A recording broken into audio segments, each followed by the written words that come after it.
좀비 영화는 이미 너무 많습니다. 그런데 군체는 다릅니다. 지금까지 본 적 없는 좀비가 여기 있습니다.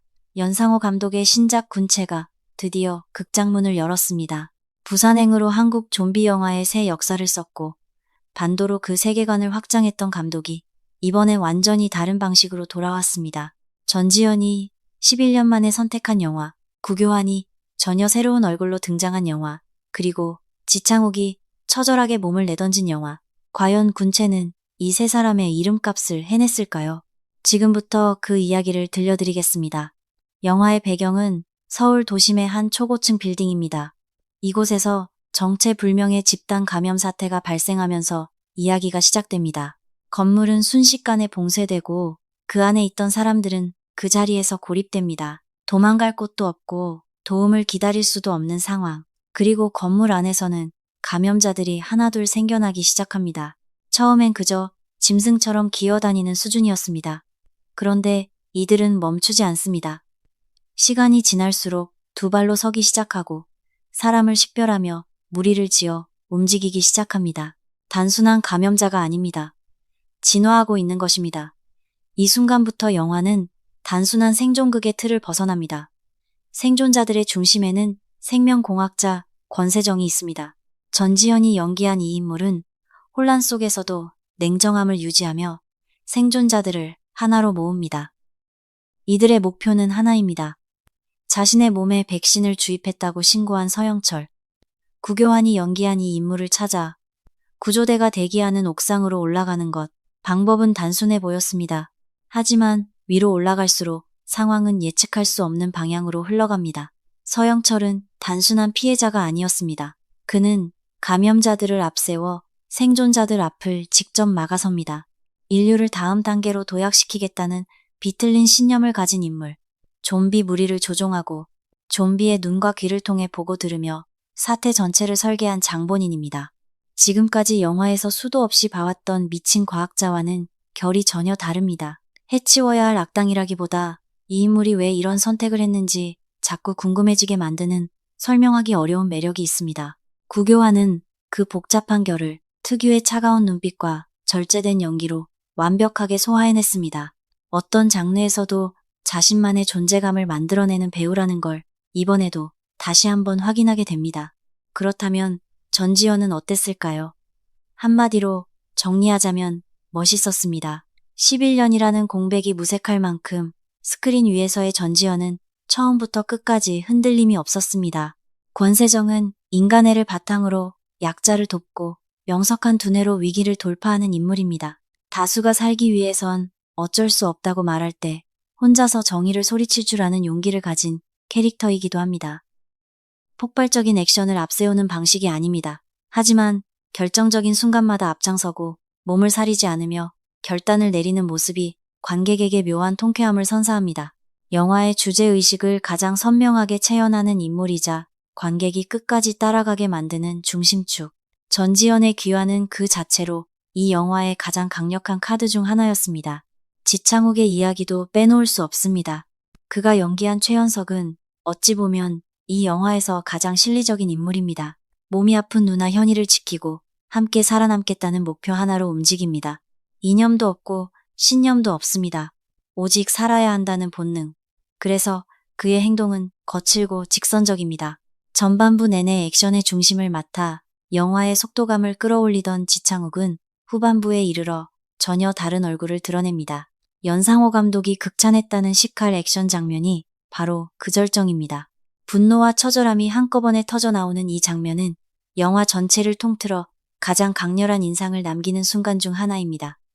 피범벅이 된 얼굴, 눈이 뒤집힌 표정, 그리고 그 안에 담긴 감정의 무게가 스크린 밖까지 전해집니다. 누나 역할의 김신록과 만들어낸 남매 케미 역시 영화가 끝난 후에도 오래 남는 여운을 선사한 군체가 단순한 좀비 액션 영화로 끝나지 않는 이유는 연상호 감독의 시선 때문입니다. 이 영화의 좀비는 개별성이 완전히 사라진 존재입니다. 서로 정보를 교류하고 집단으로 움직이며 잘못된 정보 하나에 흔들리기도 합니다. 감독은 이것을 단순한 공포의 소재로 쓰지 않습니다. 초고속 정보 교류의 시대, 집단 지성의 가능성과 위험성, 그리고 AI가 세상을 지배할지도 모른다는 시대적 불안감이 이 좀비들의 형태 안에 고스란히 담겨 있습니다.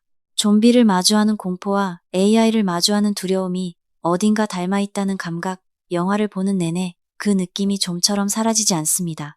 감독은 그 위에 하나의 질문을 얹습니다. 인간을 인간답게 만드는 것은 과연 무엇인가? 부산행이 같은 질문을 달리는 열차 안에서 던졌다면 군체는 봉쇄된 건물 안에서 그 질문을 다시 꺼내듭니다. 죽음이라는 극한의 공포 앞에서 인간성을 잃어가는 인물들, 옳은 말을 해도 다수 앞에서 묵살되고 희생되는 소수의 목소리. 이 장면들은 단순히 분노를 자아내는 데서 그치지 않고 씁쓸한 여운을 남기며 현실을 돌아보게 만듭니다. 결국 영화는 인간성 회복의 중요성을 이야기하면서 그 이후의 세계까지 궁금하게 만드는 방식으로 문을 닫습니다. 좀비 비주얼에 대해서도 한마디 덧붙이지 않을 수 없습니다. 저렇게까지 한다고 라는 말이 절로 나올 만큼 끔찍하고 독창적입니다. 역동적이고 예측 불가한 움직임, 진화하는 형태, 집단으로 뭉쳐 움직이는 장면들, 시각적인 충격과 동시에 이 좀비들이 단순한 소품이 아니라 영화의 주제와 맞닿아 있다는 걸 느끼게 됩니다. 러닝타임 122분 동안 눈을 뗄 수가 없습니다. 재미와 메시지, 두 마리 토끼를 동시에 잡은 영화라는 표현이 이렇게 잘 어울리는 작품도 드뭅니다. 군체는 오락적 쾌감을 포기하지 않으면서도 우리 시대의 불안과 질문을 스크린 위에 정직하게 올려놓습니다. 연상호 감독의 상상력이 어디까지인지는 아직 모릅니다. 하지만 군체는 그 상상력이 여전히 진화 중이라는 것만큼은 분명히 보여줬습니다. 영화 군체는 5월 21일 전국 극장에서 개봉했습니다. 15세 이상 관람가, 러닝타임 122분입니다. 한 가지 더 짚어보고 싶은 것이 있습니다. 이 영화는 연상호 감독의 필모그래피 안에서 어떤 위치를 차지할까요? 부산행이 달리는 열차라는 제한된 공간을 이용해 서스펜스와 인간애를 담아냈다면 반도는 좀비로 인해 폐허가 된 한반도 전체를 무대로 삼아 스케일을 확장했습니다. 군체는 다시 공간을 좁힙니다. 봉쇄된 빌딩 하나. 하지만 그 좁은 공간 안에서 감독이 다루는 이야기의 밀도는 오히려 더 깊어졌습니다. 세 편 모두 좀비를 소재로 삼고 있지만 매번 전혀 다른 이야기를 하고 있다는 점이 놀랍습니다. 그리고 그 각각의 이야기 안에는 늘 같은 질문이 흐릅니다. 극한의 상황에서 인간은 어떤 선택을 하는가? 그 선택이 인간을 인간답게 만드는가? 혹은 그렇지 않은가? 연상호 감독은 이 질문을 좀비라는 형식을 빌려 계속해서 던지고 있는 셈입니다. 군체가 극장에서 봐야 하는 이유도 바로 여기에 있습니다. 집에서 작은 화면으로 보는 것과 어두운 극장 안에서 대형 스크린으로 보는 것은 전혀 다른 경험입니다.